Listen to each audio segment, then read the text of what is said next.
Our sponsors this month are Shropshire Drone Services. If you're looking for aerial video or photography in Shropshire, then they can help you. Go to shropshiredroneservices.co.uk or speak to Matt at 07800 689 209. Whether you're looking for crisp video or perfect photography from anywhere in Shropshire, they can help you. They come highly recommended from the Shrewsbury Biscuit. We asked them for some help with our website, and they delivered crisp, perfect footage of our town in Shrewsbury. That's shropshiredroneservices.co.uk. You will not be disappointed, folks. So, hi guys, welcome to this great episode of the Shrewsbury Biscuit podcast. I'd like to take a moment just before we start this episode by welcoming back Verity to the show. Hello. Hi. It's been ages. It's been ages and ages and ages. Which is funny because I said to you the other day, every time we see each other, we go, oh my God, it's been so long. But it's literally been weeks. I feel like we do like a batch of shows, and then we'll not see each other for like, I don't know, a week or something. We'll be like, oh my God, it's been forever. But it actually has been like 3-4 weeks since we've seen each other. It's got to be. In the meantime, we've had a guest co-host from Australia. Yeah. We've covered a 2-day art festival with my son. Fancy. And we did interviews with Charlie Adlard. It's been crazy. Nice. Crazy busy. Yeah. And you've been running marathons and stuff. I've been running marathons and stuff. Yeah. Stuff mainly being recovering. That took quite a while. I imagine. Longer than I thought it would. I could never. I struggle running to the car if I'm late. Never mind to a marathon. Do you know what I mean? I've got the moonwalk this weekend as well. Yeah, this is just a walked marathon at night, right? Yes. What if anybody starts walking a bit too quick? Are you guys like, hey, calm down? Pack that in. Yeah. There's no running. No competition here. Yeah. Slow down. That's really funny. I can imagine people like measuring people's pace and be like, that's a run. That's enough. They're cancelled. Get them. So, anyway, we're going to be talking about some issues that I feel like we need to regularly be talking about. We shouldn't make a big issue about. We're going to be talking about mental health. We should just naturally be talking about mental health. I think it's really important that we do this because people do struggle with it. It really is. And when it comes to grief and loss, and I mean, you've had a tremendous adventure dealing with loss and grief and stuff. Yeah. How easily do you find that you can talk about this? Oh, I can talk about it until the cows come home. To me, it just makes up part of my life. And I think when things like that are ignored and not spoken about, that's when you internalise it, and that's when you get deeper pain and more harm to your mind and body. You know me, Alex, I'm an open book. You can't shut me up when I need to chat about something. Well, let's test that out then. Today we're going to be speaking to Shropshire Mental Health Support. And let's go into the episode. Here we go.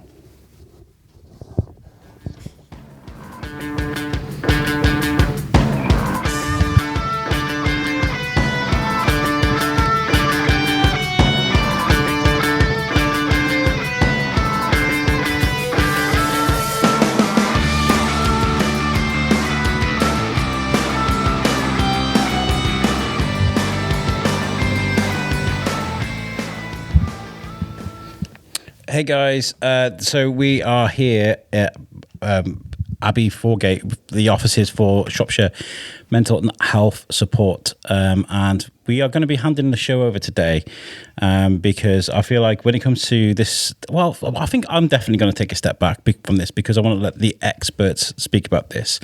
Because when it comes to mental health and loss, there are people that I feel like I've got the training in place to be able to talk about these things. So today we're joined by Ruth and Maree from Shropshire Mental Health Support. Hi guys, how are you? Hello. How are you? Good. Yeah. How are you finding this so far? We did like a cold open where me and Verity were like, we're not here. Hi. Just to set the scene.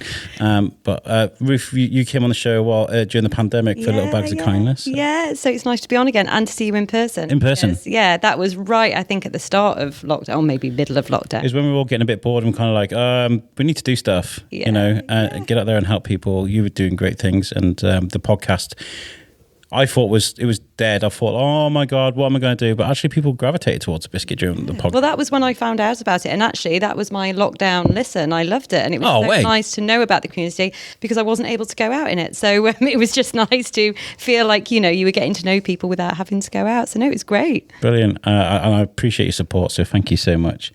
And Shropshire Mental Health Support, Maree. Where does it begin? Where does this charity come from? Oh, so I think it started in 1974, and the only reason I can remember that is because it was the year I was born, so it means I'm going to be 50 next year.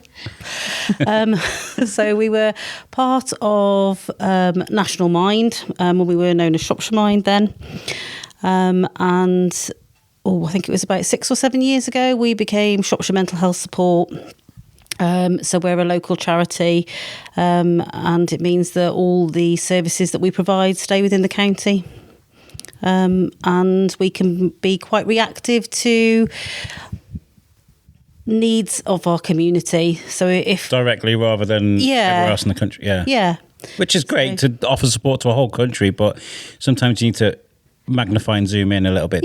We're able to sort of like make it person centred, but obviously in a county way. So I suppose we're, county centred maybe. I don't know the better word for it really, but all our services cover the whole county. Nice.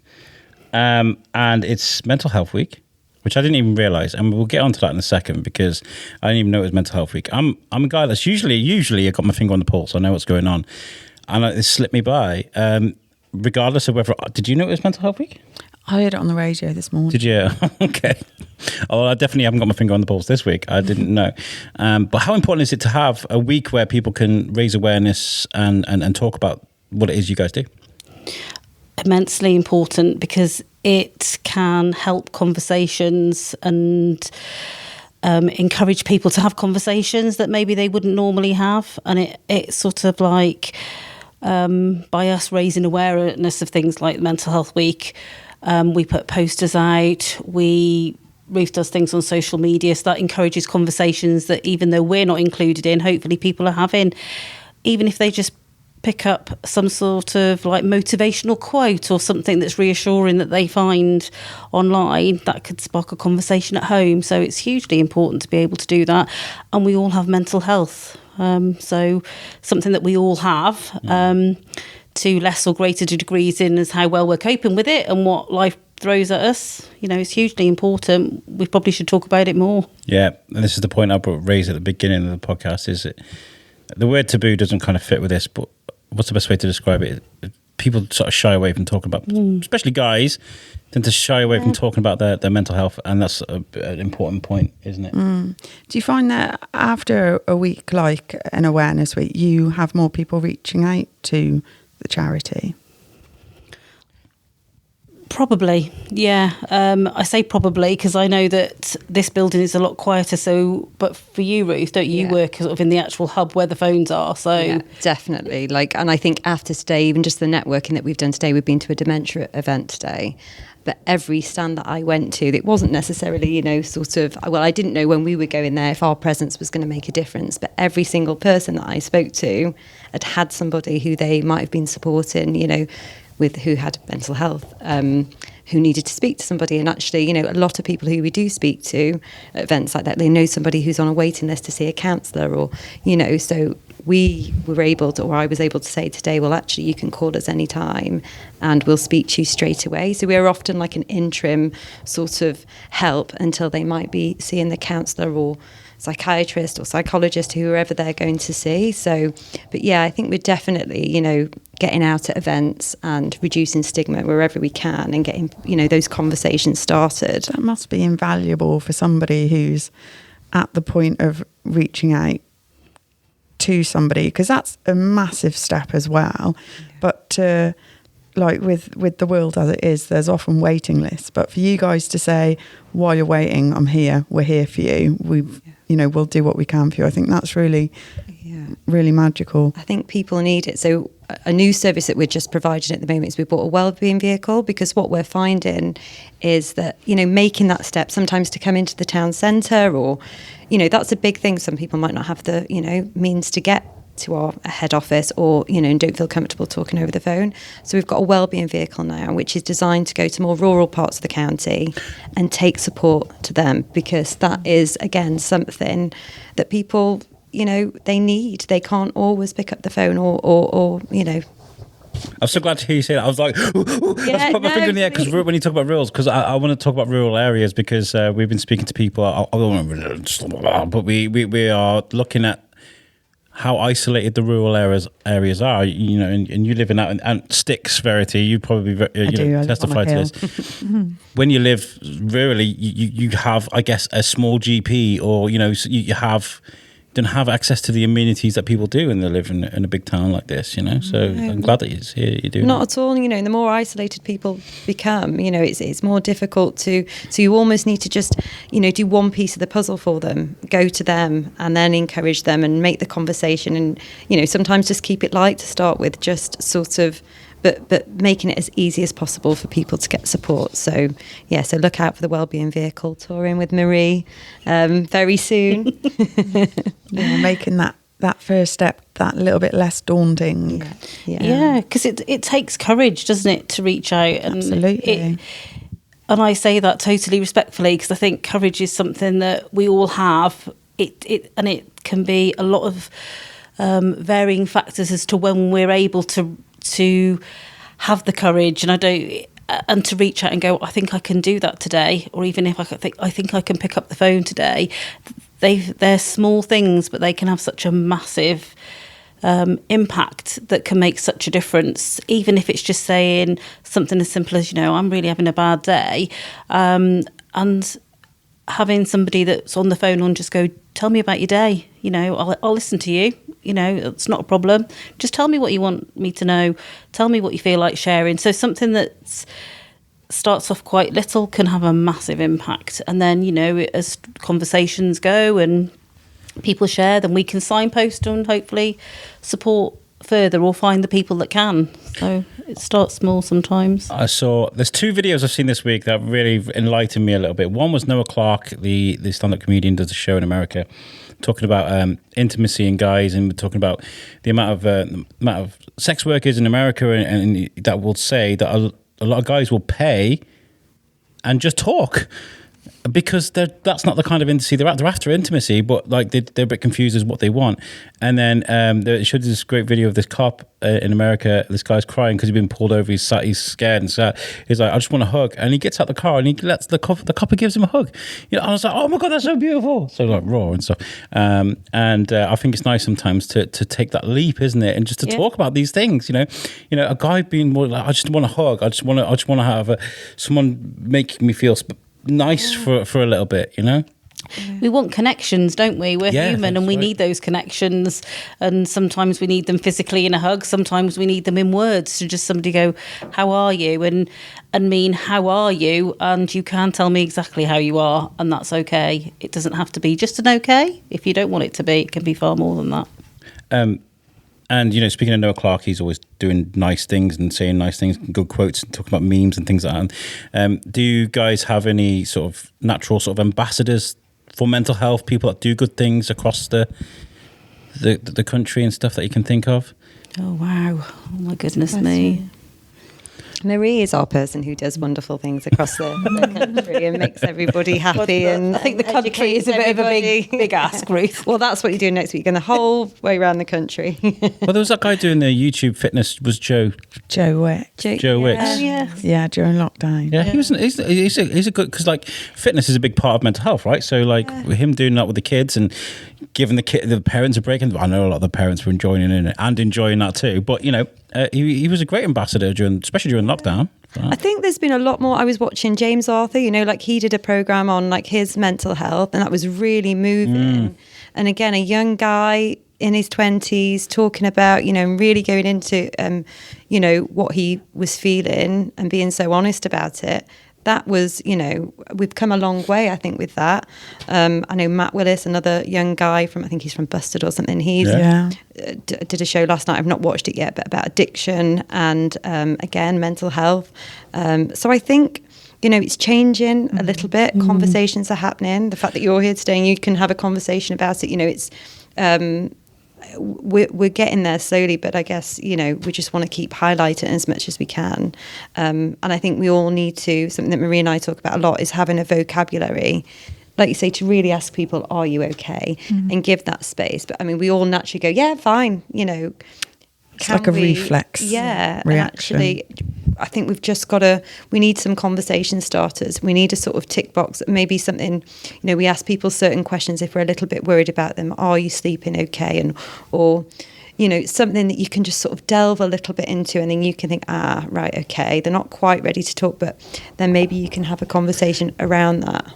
Yeah, and it's good mentioning that, you know, it doesn't have to be like, I mean, like, you know, talk about people that Bo Burnham did that Inside, didn't he? Do you see that, the Netflix show, Inside? He did a comedy special from his apartment during lockdown, and it was just so raw and naked, and in the fact that he was talking about how he was cracking up and going mental as a creative locked inside, and it was groundbreaking. People absolutely loved it. But you don't have to go that deep, do you? Like you said, it could just be like just opening up just a little bit. I think with you saying questions, like, because I'm sure everybody knows somebody where you're thinking, are they all right? And you're asking them and they're going, yeah, I'm all right, I'm fine. Yeah, don't worry about me. But with questions like what you suggested, like an invitation, how are you sleeping? It's almost, have you got any more questions? Well, we're working on them because I'm doing on Suicide Prevention Day, which is the 10th of September, we're hopefully going to do a walk around Shrewsbury, I don't know what I say, and Skruggersberg. I want to have conversation starters. So it's something that Maree and I are going to discuss, so you can, you know, help ask people about their mental health without asking them about their mental health, and it's with the Shrewsbury Football Foundation. So I think we're going to get quite a few footballers involved, really get men talking. But for everybody, and try and teach people not to say, no, I'm okay. And it's okay to say you've had a bad day. And actually, I think sometimes, you know, if you say to someone, you know what, actually, I've had a really rubbish day and this is going on, I think the other person it gives them their window to say, you know what, me too. Like, and this is not a competition who's had the worst day. It's just... Great show. Actually, I think you bond, you connect over your bad times. No one wants perfect. Life's not perfect, you know. So let's sort of celebrate people's imperfections, if you like. I don't know. I think there's so much work to be done around that. Absolutely. Well, I know you guys, what we're going to do, I think we decided was we were going to just, because you guys know, you brought someone along with you that's very important to this show and what we're going to be talking about. So I think I'm just going to hand it over to you. What do you reckon, Verity? If you're comfortable with that. So you can ask some questions, introduce your guest that you brought with you today, and then we can open this up. What do you reckon? Fabulous. Yeah, no, it sounds great. Fab. You're going to hear my paper, so... It's fine. So I'll start by doing a little introduction to you, Helen, if that's okay. That's fine. So today's guest is Helen Pritchard. Helen has worked at Dave Mellor Cycles in Frankwell, Shrewsbury for the past 3.5 years. Dave, her partner, has to help out the shop, delivering bicycles to customers during lockdown, and since then she has continued her work. From admin to bookkeeping, with a little marketing thrown in for good measure, she previously worked as a marketing manager at Halfpenny Green Vineyard, but gave it up when tragedy struck a few years ago. Helen and her two friends, Lindsay and Sarah, have set themselves the challenge of scaling 24 peaks in the Lake District over 2 days to help raise money for Shropshire Mental Health Support. Helen sought support from Shropshire Mental Health Support back in 2019, where she and her son were offered a safe space to talk at their premises in Abbey Foregate. They received support, and although they couldn't receive direct psychiatric help, they offered kindness and a listening ear and were able to recommend organisations that could help further. Helen's son, Stephen, sadly took his own life in early January 2020, just 1 week after his 24th birthday. He'd been battling with depression since the age of 18, but for much of that time he managed to keep the severity of his suffering under wraps from most people. Helen says, in our eyes and the eyes of everyone that knew him, he was larger than life, intelligent, kind, funny, intuitive. His mission in life was to make everyone happy and to make everyone feel accepted and special, even though he struggled so dreadfully with depression himself. Stephen, as many boys and young men do, felt ashamed of what he was going through, that somehow it was his fault and that he had depression hence what he downplayed his symptoms, wouldn't discuss them with family and friends, and for a long time refused to believe that anyone could help him. For much of the time, he suffered alone.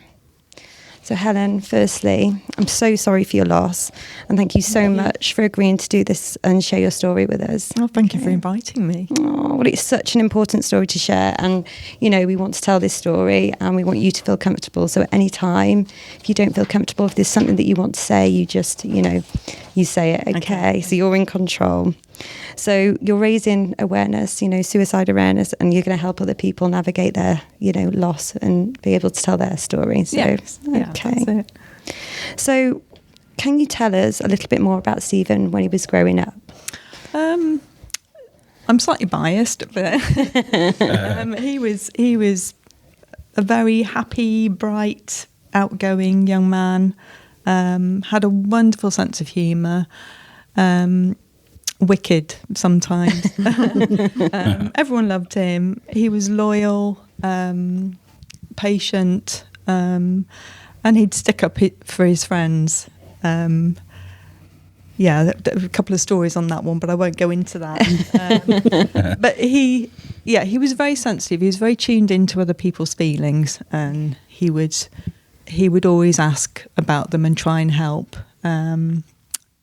And he was a wonderful young man. He sounds, amazing. And can I ask, how did you initially cope when you lost Stephen? I think it's that for the initial sort of when we lost Stephen and heard about it, it was shock. And then it was relief, which I was always shocked at. I look back on it now and I know why. But I felt huge relief because no parent wants to see their child suffering. So to see that suffering end was, that it was good to know that he was no longer suffering. Yeah. So that's where the relief came from. But I spent a long time feeling guilty about that feeling. And it, I went through counselling and that helped me to understand it and to realise that actually that's probably quite normal. Yeah, absolutely. Yeah. I was going to say, Maree, that's something that, you've said before, all the different emotions that you feel. Yes, because there are so many, aren't they? And they're so fluid. And what I mean by that is that you can wake up in the morning and feel one thing, by breakfast time you're feeling something else, and by tea time you could have felt 3 or 4 other things, and it's moving all the time, and yet they get mixed up, and it's sort of like then we want to try and make sense of it, and it hurts, and it's so painful, and we know that grief is a normal response, but it comes with so much pain that we'd rather not have. Yeah. And then when I've realised there are no rules to grief. No, you don't go through. You read all the booklets, and you go through certain stages, but it felt very different for me. I spent a long time being angry as well, and angry with him. Yes, putting us through that. Yeah. So does that mean, like, you hear the 5 steps of grief? Does that mean that's not so much that it's a myth, but it's just like you make your own steps? How does that work? Yeah, I mean, there's different grief models around, and the 5 steps of grief is one of them. But I think your steps, it's fluid, I think, and you can go from feeling one thing to another. You've got the shock, you've got that denial, the disbelief, then you've got the anger, and then that sort of like trying to make some sort of sense of it all, and the hurt, and then we can get to a point where we're feeling okay, and then we feel like we've taken a step forward, and then we feel like we've taken 10 back. And I think that's what grief does. That's what it is. It's that constant movement and change. But our stages are so different. We might not go through the denial stage at the same time as somebody else, or the anger stage at the same time. It could be different orders for different people in different circumstances. And I guess, like you say, there's no time frame. So it's, on and no, it comes in waves, and most of the time I'm okay, and I have a challenge at the moment which really spurs me on, because that's for him, and that's the biggest thing I could say to somebody. You know, do something that helps you, and help doesn't make that person doing what they did a waste. You know, do something that's going to help someone else and prevent someone else doing the same thing. Yeah, but yeah, it definitely comes in waves, and grief never goes away. You just learn to cope with it and deal with it in your own way. Yeah. Well, I think, you know, the challenge that you've set yourself, you know, is incredible, and you know, and just by doing this, you're going to help so many people. Yeah, so that's what we want. Yeah. I made a point to bring up Mary Perry that we had on the show a couple of weeks ago, who's doing a tractor run to raise money for breast cancer research, breast cancer charities, and Linga Davis, wasn't it? And you did the London Marathon, didn't you? And we were talking about when it comes to trauma, or you know, something that's happened in your life, whether it be cancer, whether it be loss, whether it be grief. What implores you to do this, to take on a challenge like this? You know, why? I mean, what's the reason for it? Is it to challenge it? I mean, explain it to me. You want to stop it happening to anyone else. Yeah. So you have to set a challenge, don't you? You've got to persuade people that you're doing something that is really big, and it's going to be hard, and it will challenge you. And we're still actually wondering whether we'll be able to do it. But, you know, I feel determined we will. Yeah. But it's that makes people realise how important it is to you. Oh, and I think nice. people, I think people buy into that, you know, and the fact that we're doing it to prevent it happening to anyone else. I know that it's not going to stop everyone, but it may just help one person, and then it's worth it. I have absolutely no doubt that you will do it. We feel very determined. That's what'll get you through it, for sure. Yeah. I shall crawl round. I don't doubt it. Don't doubt it. Is the training going well? Are you managing to fit it in a busy life?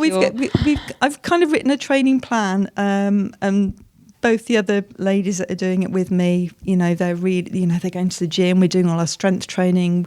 Last night we did hill repeats at Ponsford and Earls Hill. So it's just up, down, up, down. It's very steep. Yeah, it's really But it's a great way to just get your There's legs. a couple of routes up Earls Hill. Did you do the real steep one? Yeah, we did the less steep one, which is still steep. Yeah. And then we came down, did the steep one, and we've got some long walks planned over the next few weeks up until August, when the walk is. And we've got two of those walks will be back to back, so we'll do a whole weekend walking, because the 24 Peaks will involve 2 days walking. Yeah. So we did a walk last year, the Yorkshire 3 Peaks, which was 10.5 hours of walking up 3 peaks, which was amazing. It was a wonderful experience. Yeah. And we all completed it. But this we know will be a lot harder. So that was around 4,000 feet of climbing altogether. This will be 8,000 feet. Wow. So it's and it's very sort of rugged, but we'll do it. Of course you will. You will. I believe in you. Gosh. Yeah. Oh, well, we'll give you the link to the Just Giving page, because I think you're trying to raise about £5,000. Is that? Yeah, and we're really lucky actually, because one of the ladies, Sarah, her company will double anything that she raises up to £2,000. So if she raises 2,000, we'll get 4,000. Wow. So we're trying to get people, so all the cake sales that we're doing, we'll put that money onto her page, so that obviously that will double. Very sneaky trick. I like it. Okay, absolutely, yeah. Absolutely. You've said it now. We won't be editing that bit. Yeah. So obviously it will stop there, but that helps massively. That's a big help. Yeah. So if you're listening to this, the readout of the podcast, we'll drop the link there. So if you want to donate, if you want to do your bit to help this out, please click the link and do your bit. Thank you. Thank you. So I'll move on to my next question. So I want to know the challenges of grieving and healing for you and your family. I guess, like we were saying, it's still a journey, but is there anything, you know, in particular, obviously the obvious challenges, but I guess you all the family interprets this different and goes through their grief differently. Yeah, I think the hardest thing, probably for all of us, but I know, especially for me and Stephen's sister, Charlotte, is could we have prevented it? And that is always an internal question. What could we have done differently? And it's really difficult because there's never an answer to that. You'll never get an answer to it. And I think if Stephen had been more vocal about it and been able to seek help from us more, then perhaps we could have done. But that will live with me until the day I die. Could I have done something? That's the hardest thing. Yeah, I can imagine. And I guess, Maree, that's what you must get asked, that, I guess that people come to you and get asked, that question all the time. And how can you, what's your response to that? Throwing you on the... It's a difficult one. Like Helen says, if you know about it and people feel able to share where they are with their mental health and where their well-being and what their challenges are, then yes, hopefully that you'd be able to seek support in the right direction. But it's hard, and we need to break down the stigma, and we need to break down the barriers so that we'll feel confident, or if not confident, comfortable or able to ask for help, or to just say, today I feel like this.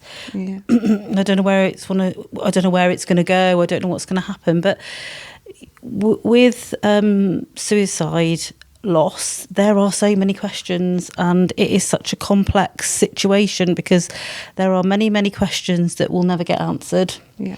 And that's one of the challenges of grief and bereavement in this process, is that yes, it'll go to coroners, and the coroner asks the right questions and investigates with his team and has his outcome and is able to explain that, absolutely. But there'll still be questions that families have, that friends have. What could I have done? Why didn't I do this? Why didn't I see that?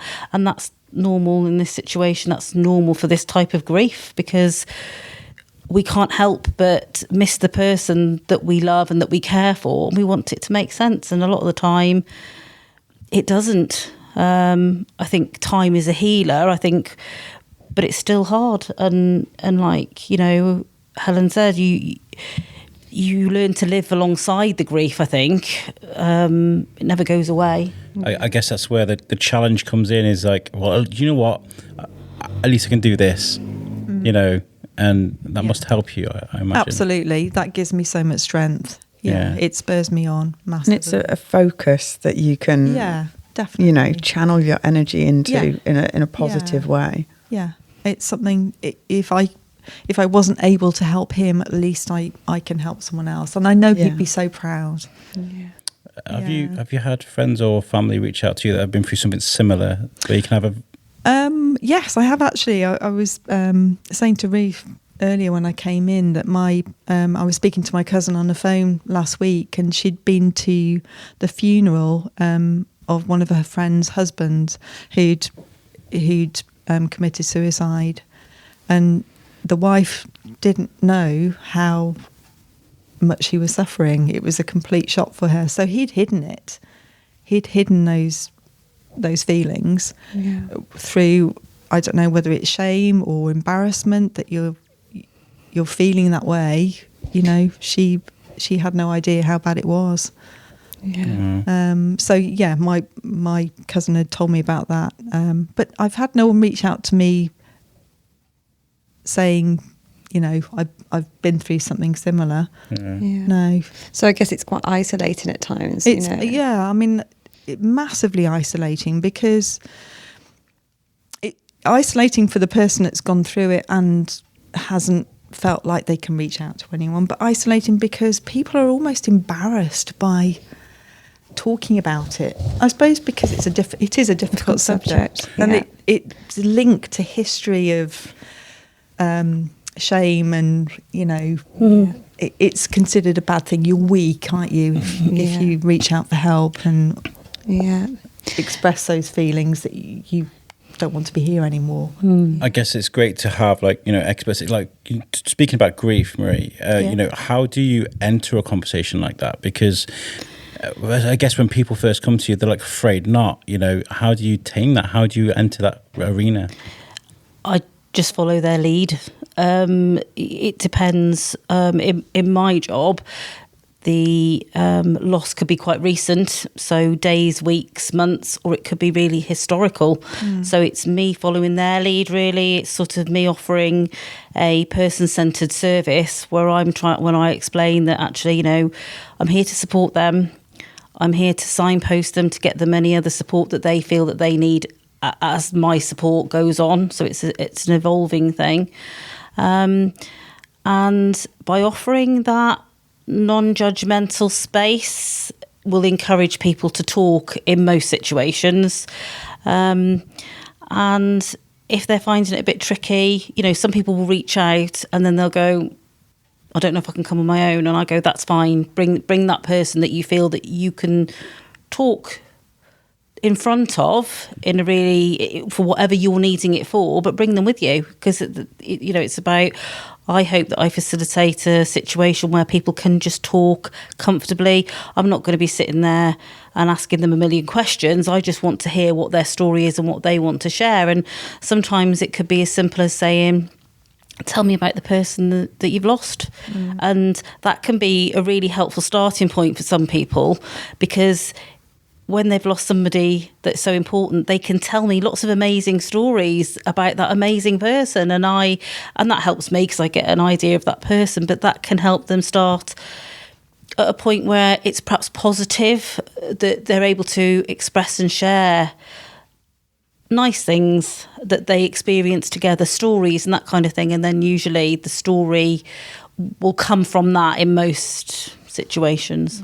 You know what, going back to like the grief and isolating, because, people, find it a bit of a taboo subject. Yes. By, us not having the language to talk to people about grief, you deny them exactly that, those wonderful memories of 24 years Absolutely. of wonderful memories and those childhood memories that you want to keep alive. Yeah. So that's another toolkit that we all need for saying, tell me. I've learned how to, I used to get tremendously upset when people would just stop talking about it. They get embarrassed if I mentioned it, and then you dry up and you just wouldn't talk about it because it was just too awkward. But now, I think someone asked me the other day, "Have you got children?" And I said, I used to say, "Well, I've got a daughter," and then I thought, well, I'm denying the fact that I had a son. Yeah, and I don't want to do that, and I don't want to stop talking about him. So now I say, I've got a daughter. I had a son, but sadly, he took his own life. But I'm as upbeat as I can be about that. But then I'll say, but I don't want to stop talking about it. And please don't be embarrassed I'm talking about it, because it makes me feel good. I don't want to forget him. I want people to know that I had a son. Yeah. And then people I can see them like relax a bit, because they see that I'm not getting upset. And I can talk about him and talk about good things. Yeah. So for me, that really works. Yeah, that's such a good, for other people maybe who are going through grief, to actually say those words, actually saying, allow me to talk about them because I really enjoy. Yeah. And then watching people relax. Yeah, it takes the awkwardness away, because they realise they're not upsetting you. Actually, they're making you happy. Yeah. But I think, what we all think is a very British thing.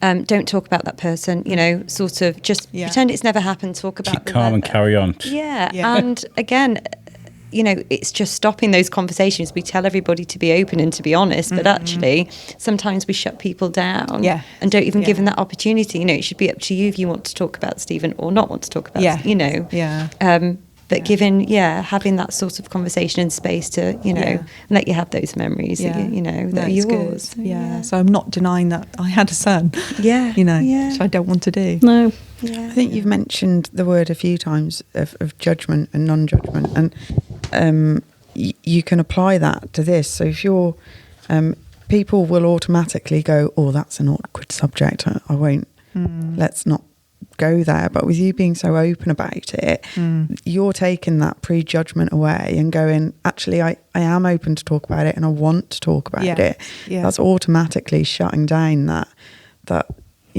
well-meaning, well-intended part of somebody's brain that goes, that's painful, I'm going to leave it there. Yeah. and it opens that door. It does. I can literally see people just relax into it. Yeah, it's a very. Yeah. It would have been very brave for you to discover that, because I just felt determined that I wanted to talk about it. And just how awkward people felt. Yeah. You know, just talking about it, or people like being in the pub and around a table with a group of friends, and then someone mentions something, you can see someone go like that. Yeah. And knowing that they're feeling awkward, but then I'll say something, and then that awkwardness goes. Yeah. So I think, but it takes a long time to get to that point. Yes. And I can understand that maybe some people wouldn't be able to do that. Yeah. But I wonder if that's where social media and organisations like ours can keep putting it out there, that information. No, this is not the right thing. You know, not allowing people that space to talk is the wrong thing, and it makes people feel like this. Yeah. Actually, by doing this, this and this, or allowing those conversations, you're going to make people feel more comfortable. It's like we've just got it wrong. Everybody's, is just a little bit, again, we don't investigate these things. We don't look at these things enough. It's a bit of a subject, but actually I think that's a sort of education almost needs to come at school age, sometimes. I think so. Because everybody goes through it. I think our brains are not designed to cope with the modern world. The speed in which the world has accelerated, our brains haven't developed enough to keep up with that. So I think definitely things like this should be taught in school, because it's not a natural world for us to be living in, is it? It's I mean, grief is there all the time in different forms, isn't it? Whether we grieve for a loss of a pet, whether we grieve for the loss of a relationship or a friendship. I mean, it's there. COVID was apparently grief of the life that you had before the pandemic. But we're not comfortable at vocalising that for fear of either upsetting somebody else, and that can be well-meaning, or we don't have the skills because we weren't taught them, because and we're not confident. I think it's a generalisation, but we're not confident at saying, God, that hurts. It's okay for it to hurt. That's what it's meant to do. It's there to actually keep you safe and protect you, believe it or not. But it's uncomfortable, and we have to dig deep, and that's hard because it's exhausting. It requires like other feelings and emotions and conversations that maybe we don't want to have, but we need to have. But then if we can have them, actually that's hugely empowering. And if we're empowered, that gives us that strength, that bit of strength to have the courage to pick up the phone, to tell a friend that actually, you know what, I said I was okay the other day. Well, actually, I really wasn't feeling that okay, but I can tell you now. And that's where we want to sort of like have the conversations, break down the stigma of having the conversations, and be able to talk. And so that we can, It's good to let people know that you're here, because you're not necessarily chasing people on the street. Let me love you! When they really don't need it. You're saying, we're here if you need to, and we'll help you in the best way we can. Yeah. And we offer free support. I think that's another thing. We're a charity. We get commissioned for our services, but often if you're on a waiting list for, people end up paying at the moment to see counsellors or whatever. We are on the end of the phone.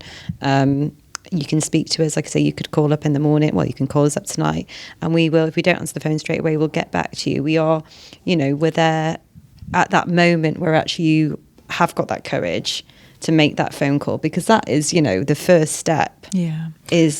Is the hardest part, because you're sort of admitting to yourself, not that you should be ashamed, but you're admitting to yourself, okay, it's gone on, as long as it can go on, I now need to speak to somebody. But actually, if you can't get through to anybody, or your doctor says, well, we'll see you in 4 weeks, well, that's, you're 3 steps back then, and then, you're psyching yourself up again, to super important that people know that this is here, though. I mean, I don't mind sharing the fact that about 18 months ago, 2 years ago, I was doing CBT because of my anxiety, right? So I was doing that, and if there was a couple of weeks where the doctor was like, I can't see you this week, and I'd be like, okay then. You know what I mean? Like, okay, that's great.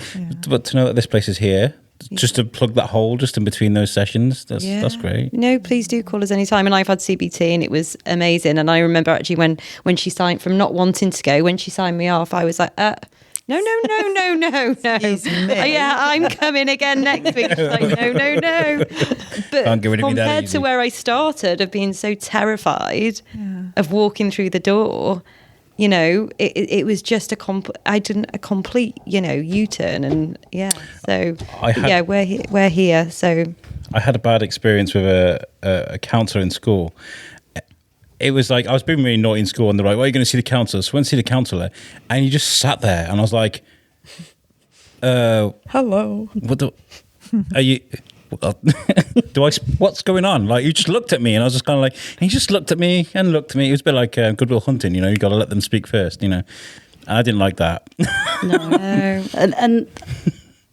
And I think what we do really well as a charity is we listen to people and we want them to talk. We don't counsel them. We're not counsellors in this role. Some of us are qualified counsellors, but we're not counselling people. What we offer is a listening ear in a non-judgmental, person-centred way. And the power of talking to somebody that really listens to you, and hopefully it becomes easier to talk to that person, is such a powerful thing, isn't it? To talk and feel confident or comfortable and safe to share something. Even a 20-minute conversation can make a difference to somebody's day.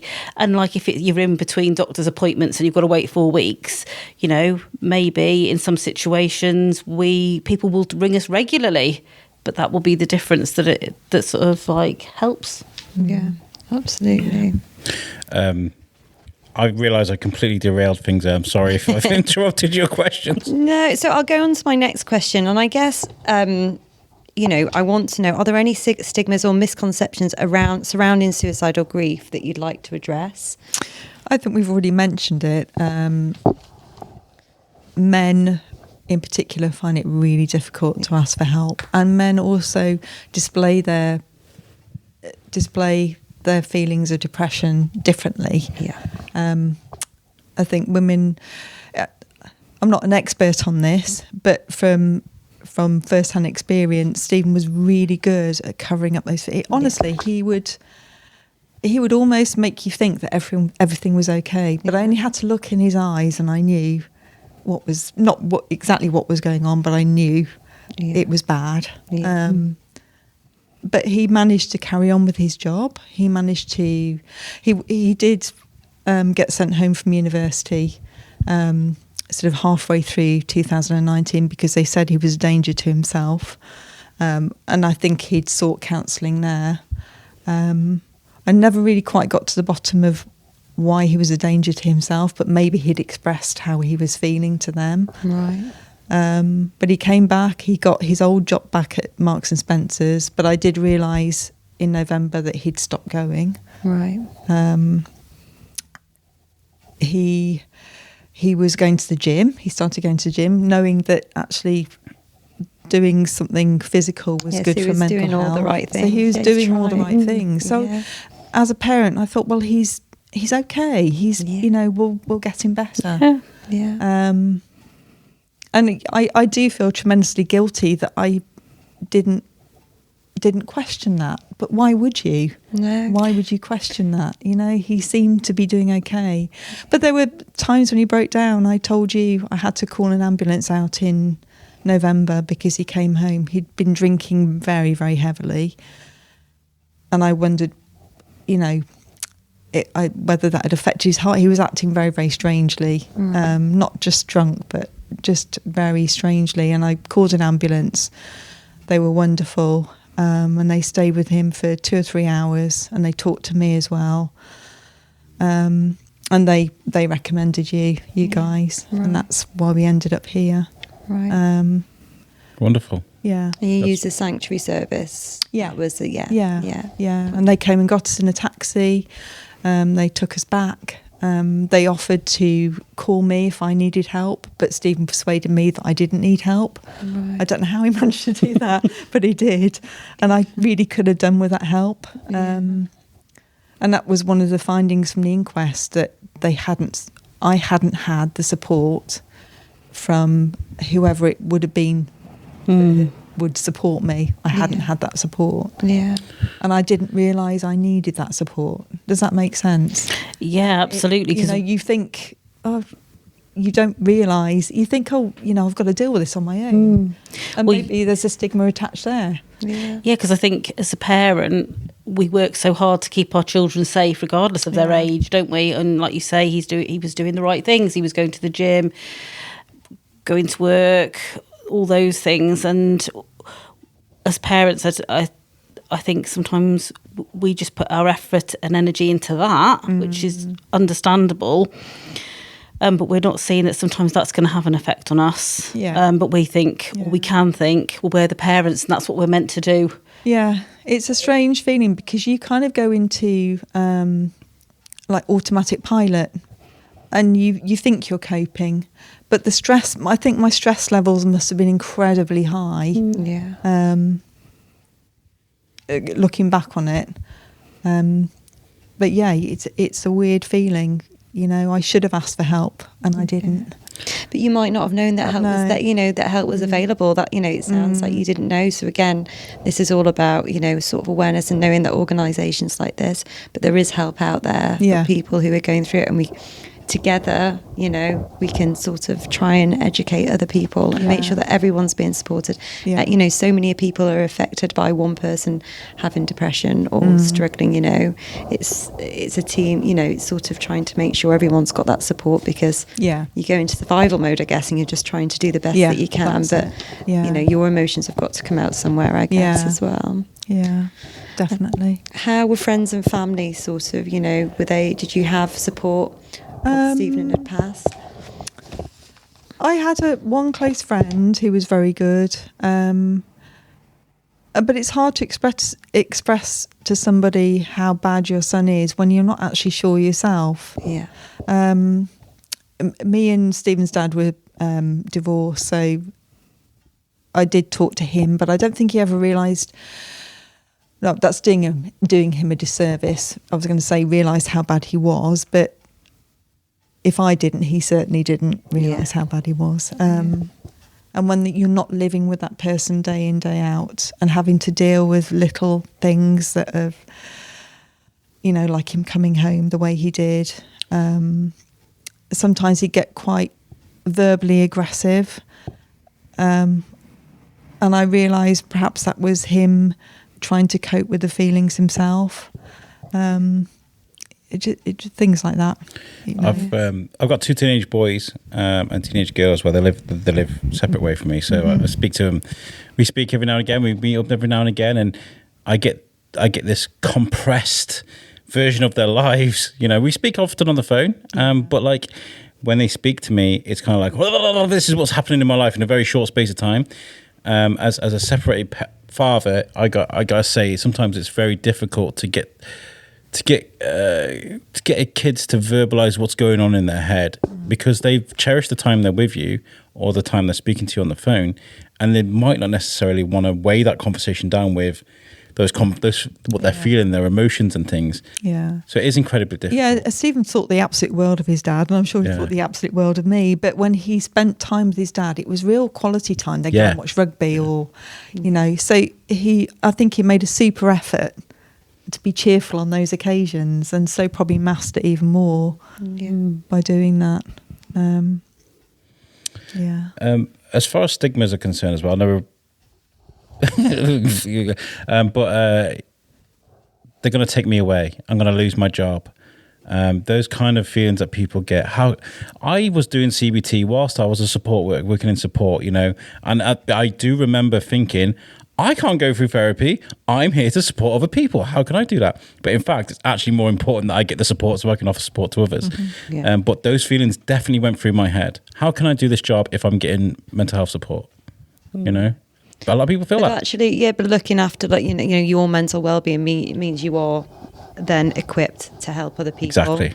And I think everybody, you know, we've all got to work towards doing the work on ourselves so we can, you know, help other people. And that's really hard, you know, that's a hard journey. It's so much actually sometimes easier to help other people or advise other people. Well, Maree will back me up on this because you're a counsellor, aren't you? Yeah. I did my level 2 counselling. Oh, right, okay.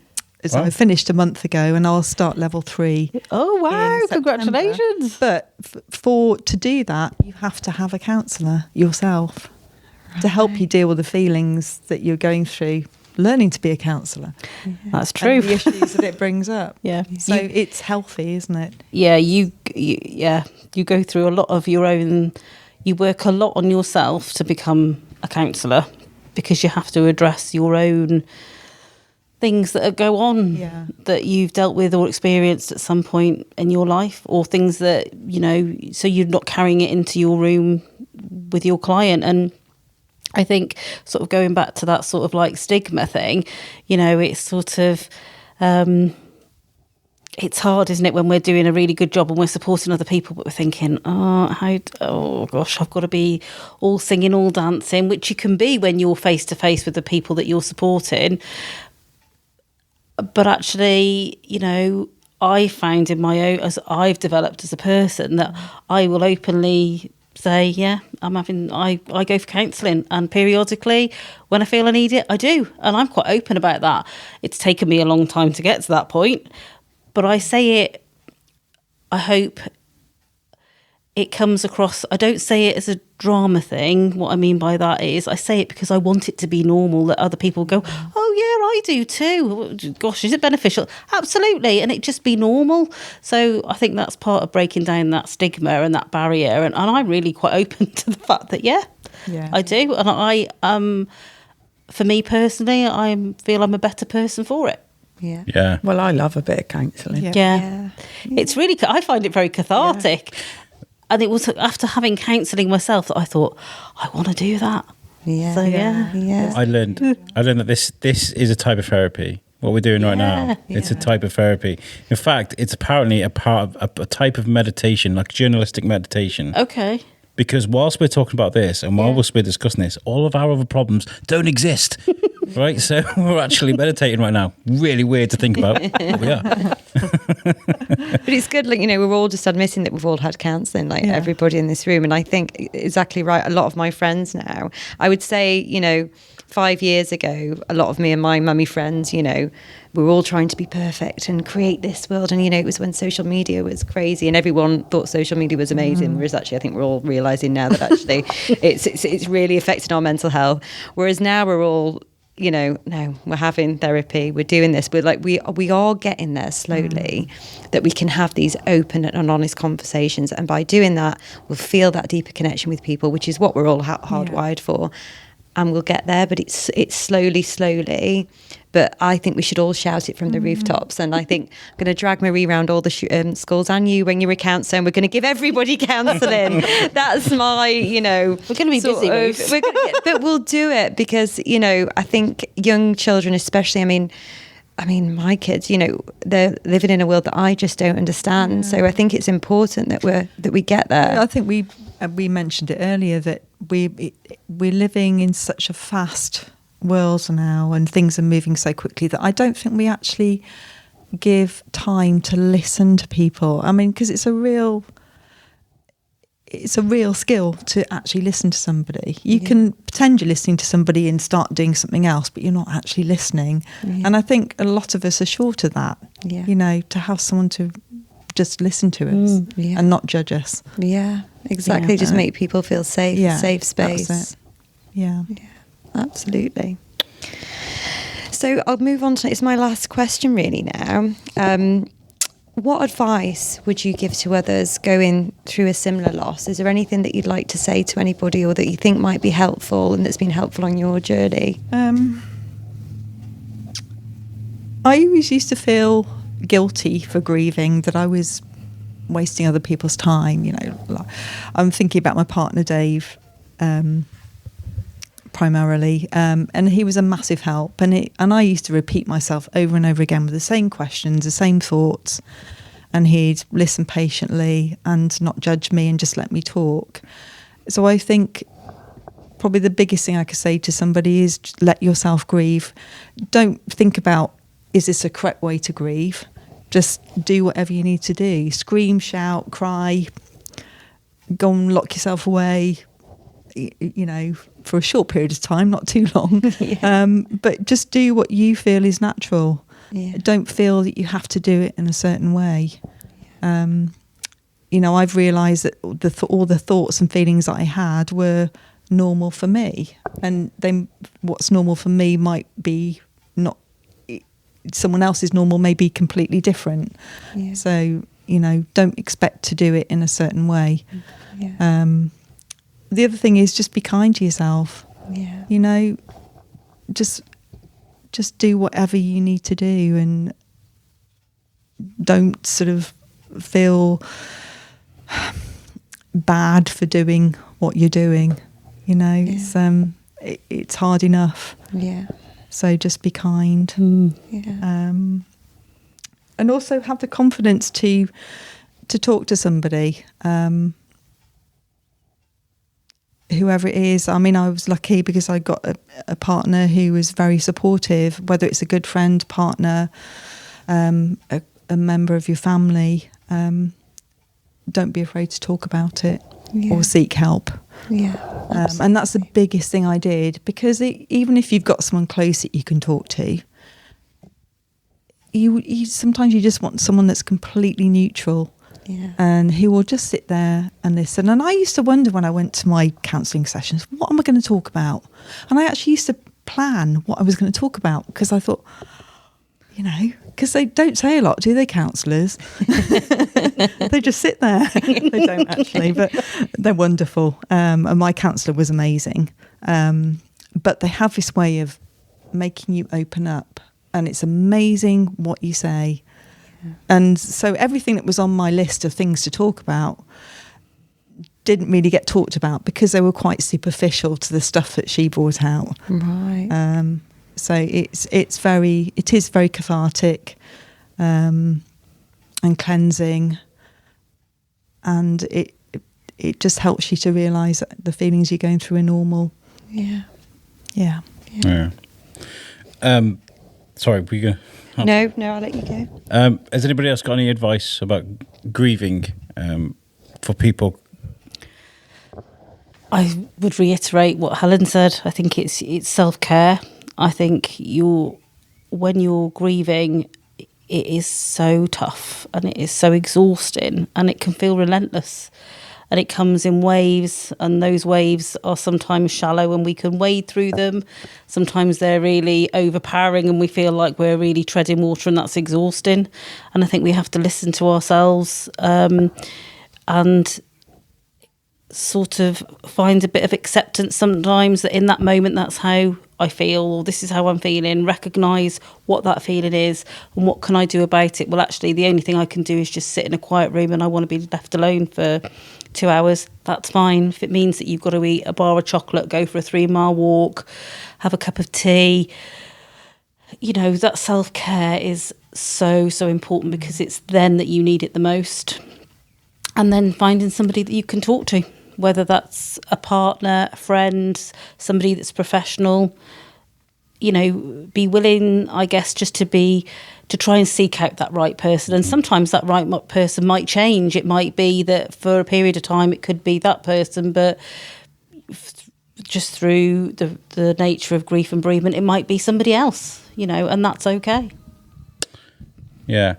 I think it's important to enjoy things. I mean, away from grief, but I mean, like looking after ourselves. Our well-being is an absolute priority. Yeah.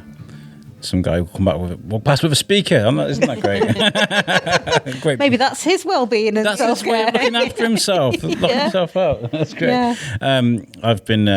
I've got back into like watching podcasts now, which is great, because I used to work so hard on them. Yeah. I stopped listening to them and watching them. So I've been like, nope, taking some time out for me. Thank you very much. And the cup of tea you made me earlier. Well, I mentioned that we are so busy, aren't we, as human beings, that sometimes we forget, let's put the kettle on and have a cup of tea. A cup of tea. And it was amazing. It was just nice to stop for a second.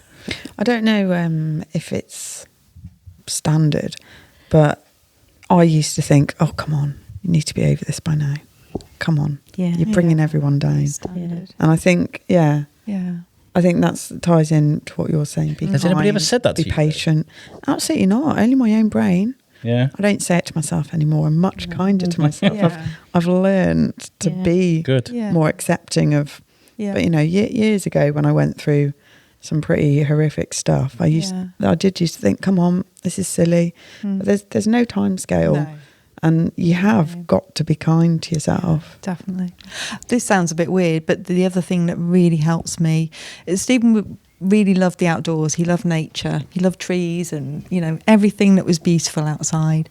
So when I'm walking on my own or with someone else maybe, I just feel his presence. I kind of feel him inside me. So every step I take, he's taking those steps with me and appreciating everything. And that brings me so much. It really does. I just feel like he's there with me. It can be really comforting, can't it, it's to have that? And it's so helpful. Yeah. And I got to ask you, Verity, as well, because you did a challenge that meant so much to you because of the loss of your sister, which was, you know, they did the London Marathon. I mean, it's amazing. How did because, you know, Helen's about to do her own challenge. How did it feel after you completed that challenge? I was just glad I completed it, to be honest. Me too. I think was like, she's all right. She did it. I think the emotions of that challenge for me were very much in the build-up of it. When it came to the actual day, I was just ecstatic. I thought it was wonderful. I'd experienced all the rainbow of emotions on the run up to it and throughout my training, but which I was pleased of, because I didn't want to be a wreck on the day. Because I told you, didn't I did a half marathon where I really got caught up in my head. I really struggled with it towards the end. And I started thinking about my sister, which took my breath away. And then I couldn't breathe. And because I couldn't breathe, I couldn't run. And because I couldn't run, I felt quite pathetic. So I started crying. I was an absolute wreck. If I'd have been like that on the marathon day, well, I'm just glad I wasn't. So yeah, the emotions were prior to the actual marathon. And when I did it, I was just really pleased. I was really thrilled with myself, to be honest. Well, I'm really proud of you. Thank you so much. You did a great job. And speaking of the event, when is this happening? It is the 23rd and 24th of August. And apart from donations, I mean, people donate, right? The link's there. You can just scroll down now as you're listening, just donate, right? But is there anything you need from people? Is there anything that people can do for you, for this event, to help you? Follow us on Just Giving, and I do put sort of regular posts on Facebook just to show the training that we're doing. So yeah, just words of support would be good, you know. And we don't expect everyone to donate loads of money. Just, you know, a couple of pounds off everybody would make a massive difference. You know, it's not about donating large amounts, and just giving us the support. Nice. Yeah, we will be following you all the way on that journey. And you've got the cake sales on Fridays. Yeah, so we're doing a cake sale every Friday at Dave Miller Cycles. So I've been busy baking today. Excellent. Yeah, so pop in and have some cake and a coffee. Yeah. Nice. Donation of £2, that's all we ask for. And people have been so kind. The first one was last Friday, and we made £55 from that, wow, which is amazing. Yeah, people were so generous. Yeah.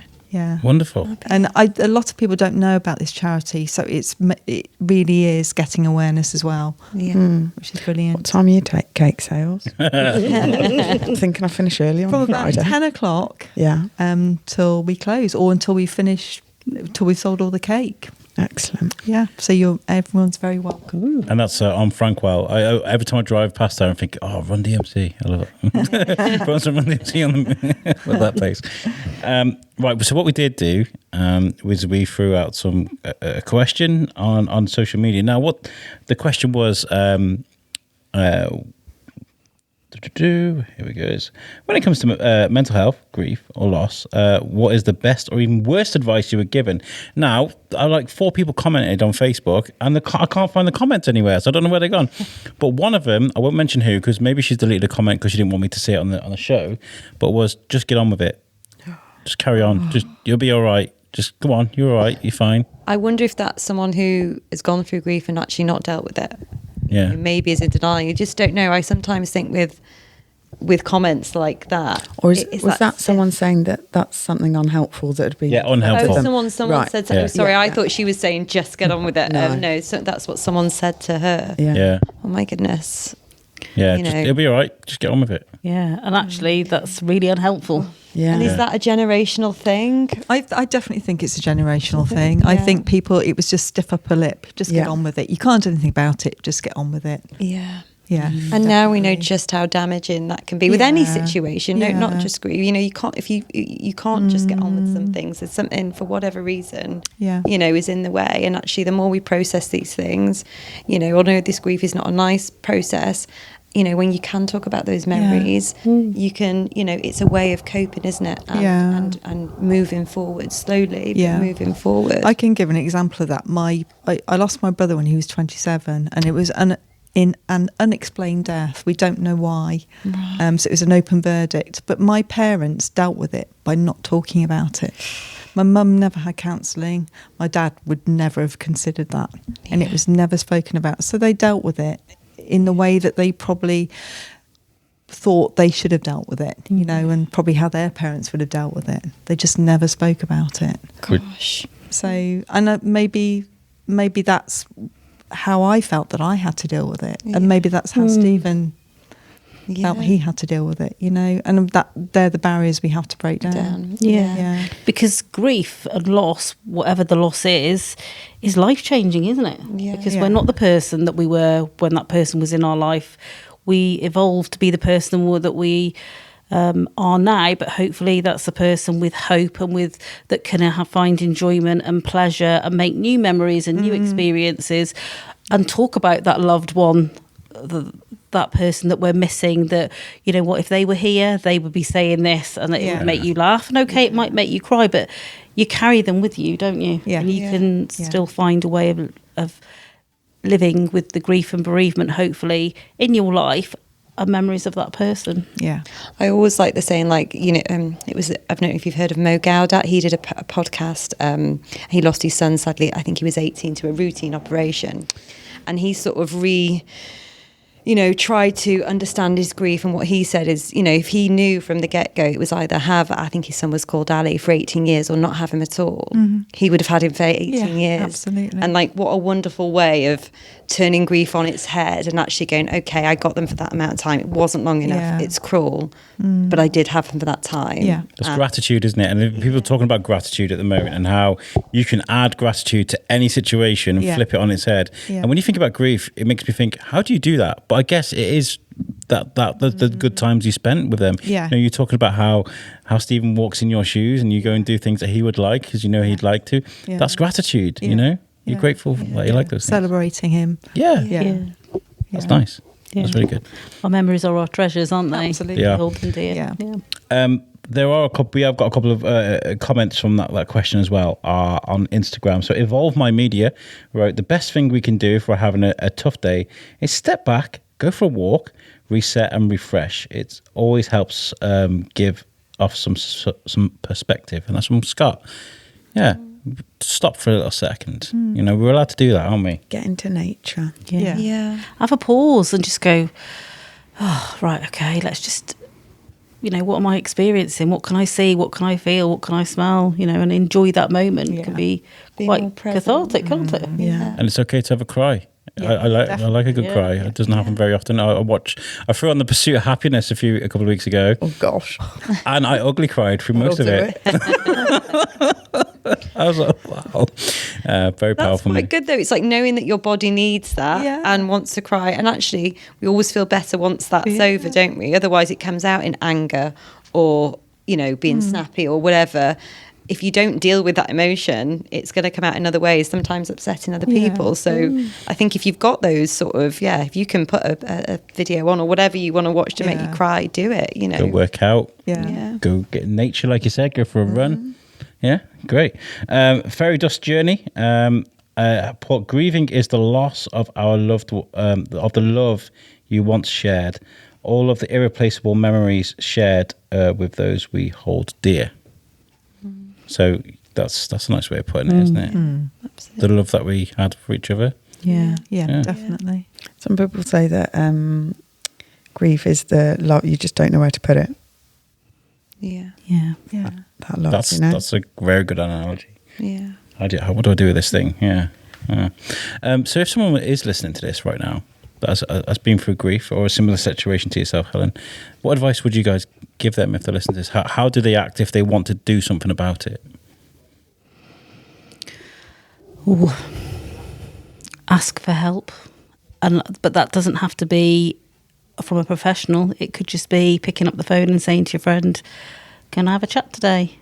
You might not even mention the word grief in that moment, but if it's somebody that you trust, somebody that knows you really well, they're probably able to pick up on that actually you want a bit of time to talk.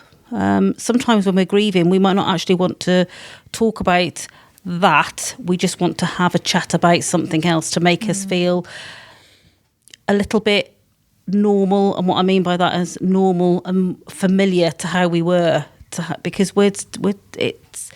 it's hard and can be messy, can't it? It's that, I don't know whether you've read the well-known illustrated book. Am I allowed to say the name? Yeah. But I think the boy says to one of the animals, what's the bravest thing you've ever said? And they say, help. Yeah. Because it is the bravest thing. And a lot of people don't say it when they need to say it. Yeah. I think it's reframing what brave looks like. And actually brave is just asking for help. Yeah. And courage is, asking for help. Definitely. And on the flip side, brave can also be compassion and acting upon that compassion. Yeah. Absolutely. If you see someone sad and you see, hundreds of people walking by, if you're the one person that goes over and says, are you okay? You're a hero in my eyes. Loads of people walk past like, oh, you're the one to go out and help. Yeah. Well done. And it could be even somebody sitting next to somebody and say, can I just sit here? It can be whatever words that you feel comfortable, but them feeling some sort of connection because you've recognised that actually perhaps they're not okay. Yeah. So we'll just be there. Yeah. Absolutely. Nice. I've got some numbers as well. Am I all right to share? Please do. Yeah, absolutely. So if you or someone is struggling with mental health, please call. Well, you can call Shropshire Mental Health Support on 01743 368 647. You can call the Samaritans, which is 116123.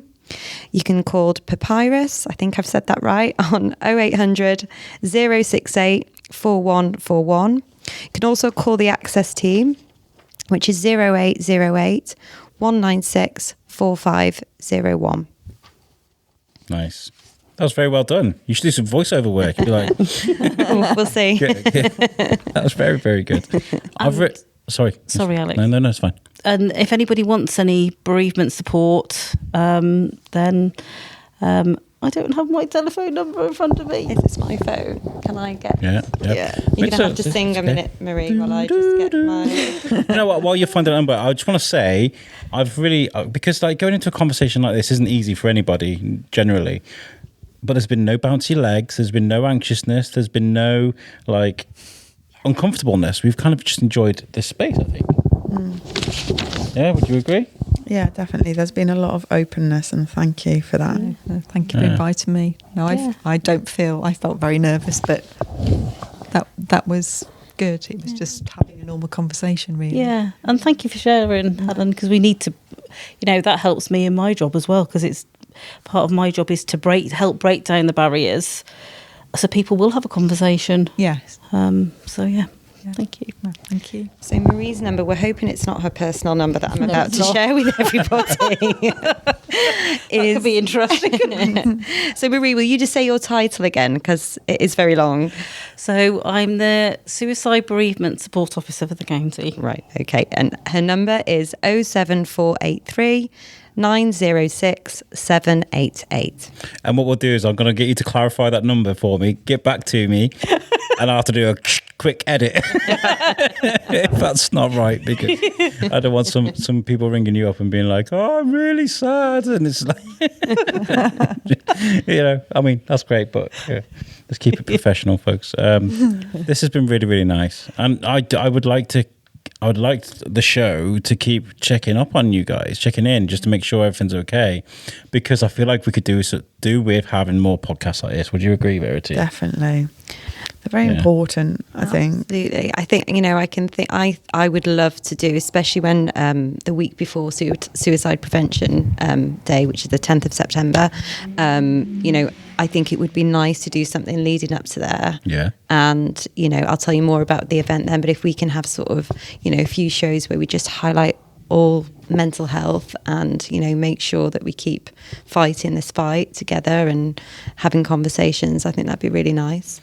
I'd love to find some some different types of therapy that people do that are not the normal types of therapy, you know, because you know how you say something may work for you, but it may not work for you. Maybe there's some really out of there therapies that people do to help themselves. You know, I'd love to discover that. Probably not what you were suggesting, but I'm just saying. No, but we'll look into that. Yeah. You know, I think again, it's just having every time you share something that works for you, it might. You could go and hug a calf. Yeah. Yeah. Equine therapy. Yeah. Well, animal therapy is a big thing, isn't it? Absolutely, yeah. You can go and throw yourself in some cold water like I do every Sunday. It feels like a really good idea. There's those those rooms in America where people just smash up microwaves and stuff like that. They're like, you get a sledgehammer and you just smash things up, and that's the type of therapy, let it all out. I mean, there are crazy things out there that people do. I shouldn't say crazy, because that's if it's worked for you, then crack on. As long as you're not hurting anybody. You might run out of microwaves. Yeah. It's a bit expensive. Well, this has been fantastic. But thank you so much for sharing your story today. But guys, the link is there. Helen's walk just sounds phenomenal, and the best of luck to you. Thank you very much. I believe in you. Definitely, you'll smash it. The link is there. Please donate. And to Shropshire Mental Health Support as well. You guys do an amazing job. Honestly, the work you do is so important. And I'm glad that we're doing a podcast today to illustrate that. So thank you for what you do. Well, thank you guys too. Yeah, really appreciate it. Brilliant. At the end of this, it'd be weird to do a sponsor thing, but I want to say thank you. I did say this to Web Orchard, who are building a brand new website for us. We've had a website that's been sat there not doing anything because I broke it by moving podcast host, and it changed everything.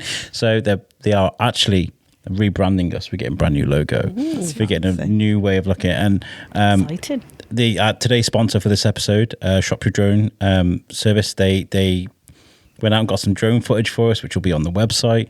Honestly, it's going to look amazing. I can't wait. I really can't. So if you guys need a website, go to Web Orchard and they'll build the perfect website for you. Okay, just letting you guys know. Thanks, Alex. Thank you so much for tuning into today's episode. And if this is your first time tuning into the show, please give us some support. We're on Facebook, on Instagram, on Twitter, we're on LinkedIn, we're on TikTok. Give us a follow on whatever is your social media. We've all got our favourite ones, but that that follow, that share, they all help. And thank you to Verity too. Thank you. Thanks you, Alex. Thank you. You're welcome. Right, peace out, guys.